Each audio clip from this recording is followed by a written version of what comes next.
Hello guys, आज हम बात करने वाले हैं फ्यूरोसिया मैड मैक्स सागा यानी मैड मैक्स सीरीज़ की नई मूवी।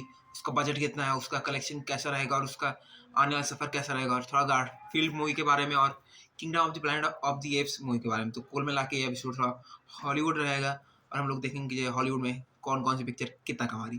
तो चलिए शुरू करते हैं। तो चलिए सबसे पहले फ्यूरोसिया मैड मैक्स सागा। जी हाँ दोस्तों, मैड मैक्स मूवी का ये दूसरा है, पाँचवा पार्ट है, क्योंकि पहले 4 पार्ट बहुत ही बढ़िया थे। एक तो बहुत ही बेहतरीन था जिसमें बैनर वाला हीरो था, मुझे नाम याद नहीं आ रहा, लेकिन मैड मैक्स वाला मैंने वही पार्ट देखा है। वो बढ़िया था, लेकिन वो पार्ट भी ज़्यादा हिट नहीं हुआ था। जी हाँ दोस्तों, वो भी एवरेज निकला था, लेकिन अब पता नहीं क्यों डायरेक्टर ने चौथे पार्ट लाया, क्योंकि इसका बजट तो 168 मिलियन है। जी हाँ दोस्तों, 168 मिलियन। ये kingdom of the planet of the apps series का भी की तरह भी ये बिल्कुल भी उतनी फेमस नहीं है कि जो हर पिक्चर 600 मिलियन डॉलर पहुंच जाए। और क्योंकि इस समय बहुत ढेर सारी पिक्चरें आ रही हैं, जा रही हैं, और इसका ट्रैकिंग भी इतना वैसा भी खास नहीं कि जो एकदम मान लीजिए कि सुपर हिट हो। मिनिमम 168 मिलियन मतलब आपको मिनिमम डबल यानी कम से कम 400 मिलियन डॉलर तक कमाना होगा, तब जाके 400 नहीं मतलब 480 490 मिलियन डॉलर तक कमाएंगे, तब जाके ब्रेक इवन होगा। लेकिन ये बहुत ज़्यादा खतरनाक है, क्योंकि मतलब 400 420 425 मिलियन तक कमाएंगे, तब जाके इसका ब्रेक इवन होगा, क्योंकि 100 मिलियन तो इसका मार्केटिंग बजट ही मिनिमम मान लेते हैं, क्योंकि वो तो आएगा नहीं कभी। ठीक है, और इसका फ्यूरोसिया मैड मैक्स सागा का इसका वर्ल्ड वाइड वीकेंड का ओपनिंग प्रोजेक्शन अभी तक चल रहा है 80 टू 85 मिलियन। जी हाँ दोस्तों, ये बहुत लो है, क्योंकि 168 मिलियन यानी तकरीबन 170 मिलियन डॉलर की पिक्चर है। उसका 100 मिलियन डॉलर का भी वर्ल्ड वाइड ओपनिंग विकेट नहीं हो रहा है, तो ये बहुत ही ज़्यादा ख़राब बात है, क्योंकि पिछली पिक्चर भी इनकी एकदम ही लो गई थी, 400 ही कुछ कमा पाई थी, लेकिन ये भी मुझे लग रहा है ये फ्लॉप होने वाली है। जी हाँ दोस्तों, ऑफिशियली मैं अपना प्रेडिक्शन नहीं बताना चाहूँगा, लेकिन मुझे लग रहा है ये बहुत ज़्यादा बिलो एवरेज जाने वाली है। 168 मिलियन कमाते कमाते तो फॉल गाई निकल गई। जी हाँ दोस्तों, Ryan Reynolds Ryan Ryan Reynolds की डेडपूल एंड वुल्वरीन भी आ रही है, वो भी इस समय तो बहुत ज़्यादा बेहतरीन चलेगी, क्योंकि इसमें वुल्वरीन का एक बेहतरीन 8-10 साल बाद दोबारा से रिटर्न हो रहा है, जो कि बहुत बेहतरीन बात है, और वो पिक्चर आराम से 1 बिलियन डॉलर तक पहुंच सकती है। तो उसके सामने फिरोसिया कहाँ टिक पाएगा। उससे पहले तो जो मूवी आई थी द फॉल गाई, जिसमें रेयान गॉसलिंग था, उसकी पिक्चर भी 135-40 मिलियन ही कमा पाई, बहुत बुरी तरह से फ्लॉप होके अब प्री वीडियो ऑन डिमांड पे आ गई। जी हाँ दोस्तों, अमेज़न पे अभी चल रही है। अब अमेज़न, गूगल पे और 3-4 रेंटल सर्विसेज हैं, उस वहाँ से द फॉल गाई को परचेस कर सकते हैं। तो जैसे कि मैं आपको बता रहा था, ये मूवी बिल्कुल भी चल नहीं सकती, क्योंकि 170 मिलियन डॉलर का बजट लेके आप कहाँ जाएंगे, जब फॉल गाई जैसी मूवी नहीं कमा पा रही है, जिसका सब लोग बेहतरीन तारीफ कर रहे थे। उसका उसका तो बहुत ही बढ़िया एक्शन भी था, उसको रेटिंग भी ठीक ठाक मिली थी, लेकिन क्योंकि ऑडियंस को इंटरेस्ट ही नहीं है।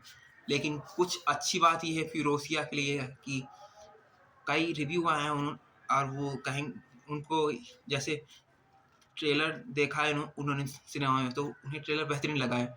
जैसा कि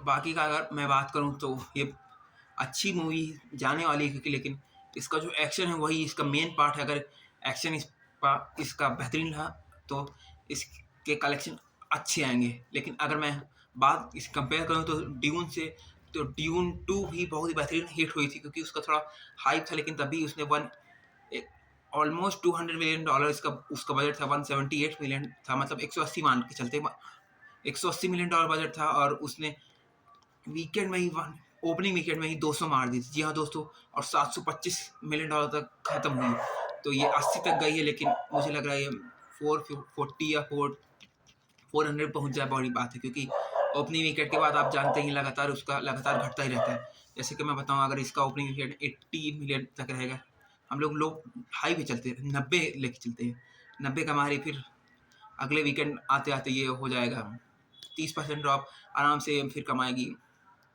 60-70, यानी कुल मिला के 2-3 वीकेंड तक 220-240 तक पहुंचेगी, और फिर 3-4 जगह और रिलीज होगी, तो कुल मिला के 395 से 400 कमाएगी, जो कि ठीक है, लेकिन इसका कलेक्शन अभी बहुत कम है। जी हाँ दोस्तों, अब बात करते हैं kingdom of the planet of the apps के बारे में।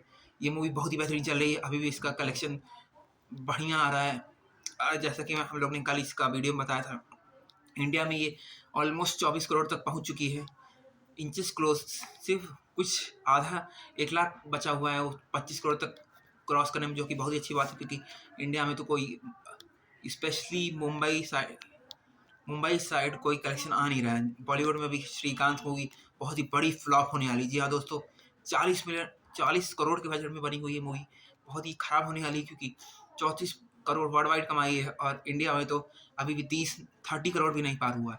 तो देखते हैं, वैसे डेडपूल और वुल्वरीन आ रही है तो उससे क्या इम्पैक्ट रहने वाला है पूरे इंडस्ट्री में, क्योंकि सारी पिक्चर एकदम धड़ाम से गिर रही। सिर्फ ड्यून 2 और Godzilla x Kong the new empire दोनों एक सीक्वल, एक मूवी सीरीज का सीक्वल था, लेकिन दोनों की बेहतरीन है, 2 घंटे का, और उनका सब बहुत बेहतरीन हाइप बनी हुई थी, इसलिए उन्होंने ज़्यादा से ज़्यादा कमाया था। लेकिन अब देखते हैं क्या होता है।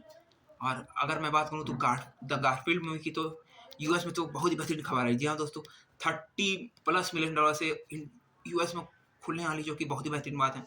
इसका बजट है मात्र $60 मिलियन। जी हाँ दोस्तों, $60 मिलियन, जो कि बहुत ही अच्छी बात है, क्योंकि जैसे दमारियो था, उसका कोई बैकग्राउंड में बहुत बेहतरीन हाइप बनी हुई थी, क्योंकि 20 साल से लगातार उसके सब लोग गेम खेल रहे थे। दमारियो गेम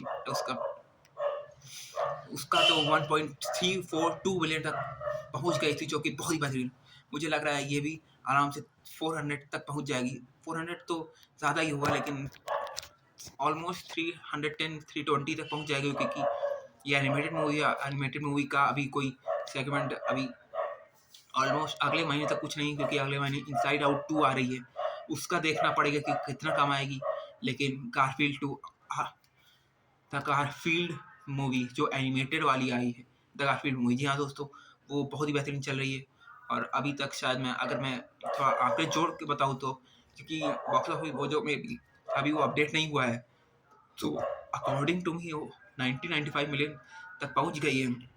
यूएस में देखना रहेगा कितना लॉन्ग रहेगा, जैसे एक्वामैन का था कि 60 मिलियन में खुल के भी 300 पहुंच गई थी। कुफू पांडा भी ठीक ठाक 50 मिलियन से खुल के आराम से 3-4 महीने चल के बहुत बेहतरीन कमाई थी, और वो चली थी 180 170 160 तक चली थी।